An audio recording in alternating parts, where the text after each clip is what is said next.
भाई अपने दिल पे हाथ रख के एक बात बताओ कि बुरे को तो अंग्रेजी में कहेंगे बैड, लेकिन यहां पर जो शब्द लिखे हैं ना, पढ़ के सुनाता हूं। बकवास, बेकार, डरावना, बेहुदा, खराब, भयंकर, क्या इन्हें भी बैड बोलेंगे? बिल्कुल नहीं।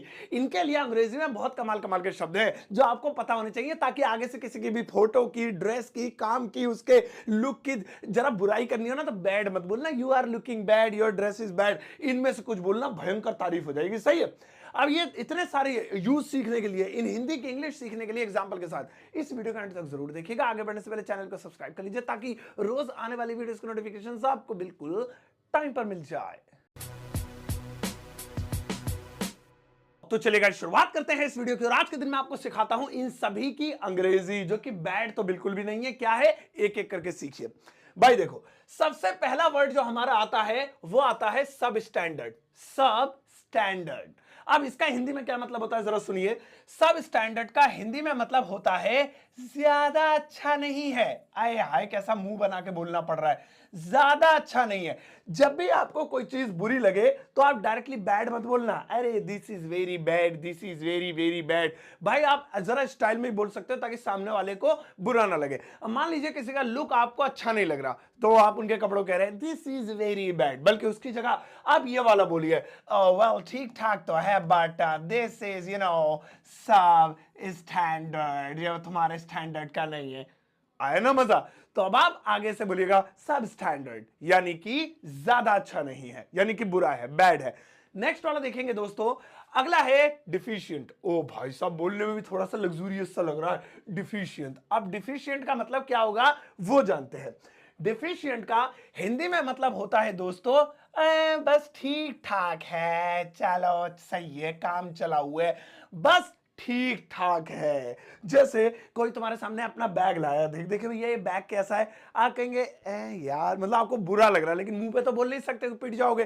तो ऐसे में आप क्या बोलते हो, ठीक ठाक है, चलो सही है सही है। तो अब आप बोलेंगे डिफिशियंट।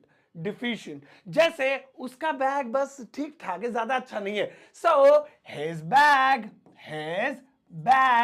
इज क्या है, डिफिशियंट। डिफिशियंट भैया बड़ा जबरदस्त है ये, इसको याद कर लेना, बहुत काम आएगा ये डिफिशियंट। ठीक है, यहां से इरेज कर दो भाई। चलो दोस्तों आगे बढ़ते हैं और कुछ नए नए शब्द सीखते हैं। अगला वाला देखिए, ये बहुत छोटा सा है तो मुझे मजेदार लग रहा है, लाउजी। लाउजी, अब ये क्या है, लाउजी सा डरावना है, क्या मतलब होगा इसका, सुनिए। लाउजी का हिंदी में मतलब होता है एकदम घटिया। ओहो, एकदम घटिया। अब किसी भी चीज को आपको बुरा कहना हो तो आप उसे बैड ना कहें, बल्कि लाउजी बोल दीजिए।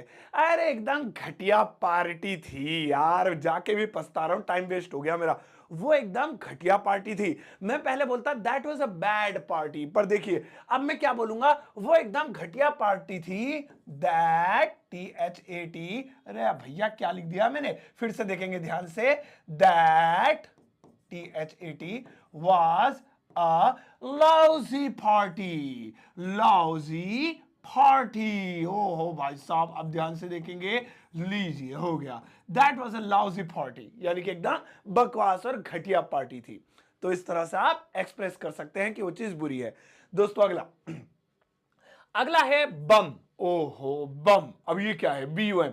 ये भी बहुत कमाल की चीज है, और इसका हिंदी में मतलब होता है बम का बकवास। ये वही चीज हो गई, यानी कि किसी चीज को जब आप बुरा कहते हैं तो वही हो गई, उसे बम कहते हैं। वैसे मैं आपको एक चीज बताऊं कि बम ये पिछवाड़े को भी कहते हैं, तो उसने मेरे बम पे लात मार दी है ना, तो वही चीज है, मतलब बुरा कहना किसी को, इससे रिलेट करना पिछवाड़े से, तो बुरा। तो जैसे कह सकते हैं यू आर लुकिंग बम, ओहो यार, इससे तो गलतफहमियां पैदा हो जाएंगी, क्योंकि उसे लगेगा कि मुझे बम कह रहा, बढ़िया कह रहा है, बट नहीं, बम। सो इसे आप छोटा सा यूज कर सकते हैं, ठीक है ना, बम स्टोरी, यार कितनी घटिया स्टोरी है। सो आप कह सकते हैं एकदम बकवास कहानी है यार ये, सच अ बम स्टोरी, बम स्टोरी, यार एकदम बुरी कहानी। पहले मैं क्या कह रहा था, सच अ बैड स्टोरी, बट अब मैं कहूंगा सच अ बम स्टोरी। ऐसे है ना काम की चीज। तो इस तरह से भी आप बैड की जगह बम का यूज कर सकते हैं। अब आप अलग अलग चीजों को बोल सकते हैं। नेक्स्ट वाला है इनफैक्चुअल। इनफैक्चुअल, भाई साहब बोलने में लग्जूरियस लग रहा है तो इनफैक्चुअल। अब ये भी बड़े काम की चीज है, ध्यान से सुनेंगे।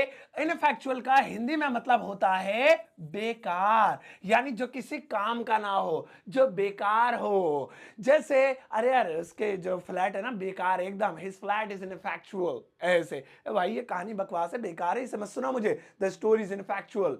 ऐसे ही आप अलग अलग जगहों पे लगा सकते हैं, जैसे उसका दोस्त बहुत बेकार है यार, मुझे बिल्कुल पसंद नहीं आया। सो मैं बड़े आसान तरीके से कह सकता हूं हिज फ्रेंड, उसका जो दोस्त है इज, अब यहां पे इनफैक्चुअल लिखेंगे एन इन इफाओ, भाई साहब देखो क्या स्पेलिंग है, इनफैक्चुअल बॉय या गाय या मैन ऐसे लिख सकते हैं, his friend is an ineffectual man या बॉय, हो गया। तो याद रखिएगा किसी को भी बकवास, बुरा या कहना हो तो बैड की जगह आप इनफैक्चुअल बोल सकते हैं। नेक्स्ट वाला देखेंगे। अगला वाला दोस्तों आ रहा है ऑफुल। ऑफुल ये किसी की तस्वीर वगैरह के लिए बड़ा अच्छा रहता है, किसी की फोटो वगैरह की तारीफ करनी हो, मतलब बेतारीफ करनी हो, बुरा कहना हो। इसका हिंदी में मतलब होता है ऑफुल का डरावना। हाँ भाई साहब डरावना। आप किसी की फोटो को, वैसे इंसान को भी कह सकते हैं, कहानी किसी भी चीज को बुरा कहना है ऑफुल बोल सकते हैं, बट ये खासतौर पे लोग पिक्चर के लिए यूज करते हैं, बहुत अच्छा होता है। अरे bad pic, very bad pic, जैसे आपकी किसी ने फोटो खींची, आप अक्सर ऐसा होता है हमारी फोटो हम तो दूसरे की अच्छी ले लेते हैं, हमारी कोई अच्छी नहीं ले पाता। ये प्रॉब्लम सभी के साथ है। मैं तो कैमरा मैन लेके जाता हूँ हर जगह, फिर भी अच्छी नहीं लेता वो बढ़ंग की, पता नहीं क्यों। मैं उसकी अच्छी ले लेता हूँ कैमरामैन की फोटो, पता नहीं क्यों। तो हम फोटो अपनी देखते हैं, अरे यार बेकार है, दूसरी ले, इसे पेट बाहर आ रहा है, मैं सांस रोक के खड़ा हूंगा। तो आप क्या कहेंगे, अरे ये फोटो बेकार है, तो मैं कहूंगा the pic is, the pic is, अब क्या है, ऑफुल। ऑफुल लो जी, डरावनी है, बेकार, फुल, फुल है इससे, तो सही है, ये भी आप यूज कर सकते हैं। दोस्तों आगे बढ़ते हैं। अगला है, ओह ये तो बोला भी नहीं जा रहा, एट्रूशियस। एट्रूशियस, एट्रोशियस, अब ये क्या है, एट्रोशियस, एस्ट्रोलॉजी की बात होगी क्या यहाँ, एट्रोशियस। अब देखिए इसका क्या मतलब होगा, ये भी बहुत बढ़िया, इसे भी आप रट लेंगे तो काम आएगा।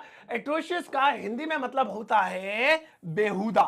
बेहुदा, जैसे अरे मुझे तुम्हारे बेहुदा जोक्स अच्छे नहीं लगते, सब पहले मैं कैसे कहता था, I don't like your bad jokes. अब बैड की जगह आप ये एस्ट्रोलॉजी वाला वर्ड यूज कीजिए, आई डोंट लाइक योर, अब क्या मुझे तुम्हारे अच्छे नहीं लगते, यही एट रो, भैया स्पेलिंग देख लो कोई गलती गलती ना हो जाए, शियोस जोक्स, जोक्स, ठीक है ना, आई डोंट लाइक एस्ट्रोशियस जोक्स, मुझे तुम्हारे एस्ट्रोशियस जोक्स पसंद नहीं है, चेंज दैम।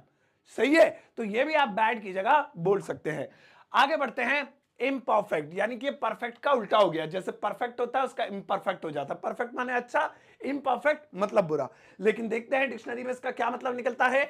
इम्परफेक्ट का मतलब होता है अधूरा, यानी कोई चीज जब बेकार हो, पूरी ना हो, देखने सुनने में अच्छी ना लगे, यानी वो परफेक्ट नहीं है, इम्परफेक्ट हो जाएगा। जैसे यार ये जो किताब है ना तुम खरीद के लाई, ये अच्छी नहीं है, बेकार है, इसमें से कुछ मिले ही नहीं, आंसर ही नहीं मिले, तो यानी आपकी नजरों में ये बुक क्या है, बेकार है, वर्स्ट है, बेकार है। तो ऐसी कंडीशन में the back is book, the book is bad, ये नहीं बोलेंगे, क्योंकि बुक को ना बैड बोलना, बुक भले ही कितनी बेकार हो लेकिन बैड वर्ड अच्छा नहीं लगता। सो इसका मतलब ये कह दीजिए अधूरी है, इसमें पूरी जानकारी नहीं है। सो आप इसे बोल सकते हैं द बुक, द या this book is imperfect. Imperfect, ये लीजिए, ये जो किताब है ये इम्परफेक्ट है, यानी कंप्लीट नहीं है, परफेक्ट नहीं है, तो इसे भी आप यूज कर सकते हैं किसकी जगह, बैड की जगह। दोस्तों आगे देखेंगे, अगला वाला आता है अभी नेक्स्ट वाला। नेक्स्ट है डिफेक्टिव। ओहो ये तो मुझे लगता है शायद मुझे पता है डिफेक्टिव का मतलब, कहते हैं ना ये चीज डिफेक्टिव निकल गई, बेकार निकल गई, खराब निकल गई, वही होता होगा।